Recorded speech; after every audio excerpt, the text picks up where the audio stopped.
लागी लगन गुरु चरण के।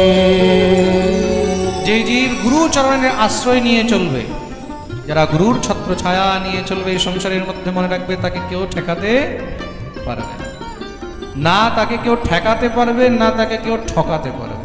প্রেম সে বলো। তার জন্য গুরুর আশ্রয় নিয়ে থাকো, স্বচ্ছন্দ কখনো থাকবে না, নিজে গুরু হওয়ার চেষ্টা করবে না, সবসময় ছাত্র হয়ে থাকো, সবসময় শিক্ষার্থী হয়ে থাকো, বিদ্যার্থী হয়ে থাকো। প্রেম সে বলো। নিজেকে তুমি যত ছোট করে রাখবে, আমি যা কিছু পেয়েছি গুরুদেবের কৃপায় পেয়েছি, তাতে গুরুজনের আশীর্বাদে আরো বৃদ্ধি পাবে। প্রেম সে বলো।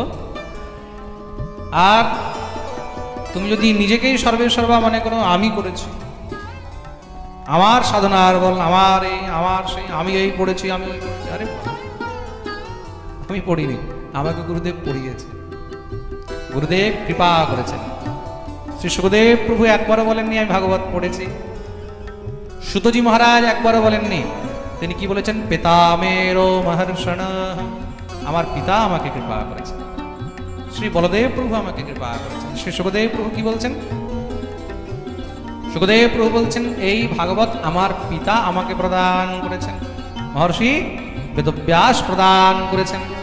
ইদম ভাগবতম নাম পুরাণম ব্রহ্ম সংহিতম অধীতবান দ্বাপরাদৌ পিতুর্দ্বৈপায়নাদ। আমার পিতা মহর্ষি দ্বৈপায়ন বেদব্যাস, তিনি আমাকে কৃপা করে ভাগবত প্রদান করেছেন। প্রেম সে বলো। গুরুদেব কৃপা করে দিয়েছেন, তার জন্যই মহারাজ আমি এই শব্দ বলতে সামর্থ্য পাচ্ছি, তার কৃপা ছাড়া সামর্থ্য কখনো।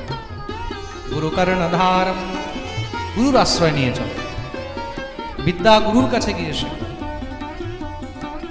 গুরুর কাছে বিদ্যা শিখলে সেটা সলিড হবে, সেটা একদম সলিড হবে। আর তোমার বেস যদি একদম সলিড থাকে, তোমার ভিটা যদি মজবুত থাকে, তার উপরে তুমি 10 তলা নয় 20 তলা দালান দাঁড় করিয়ে দাও, কোনো ভয়। ফ্রেন্ডসে বলো।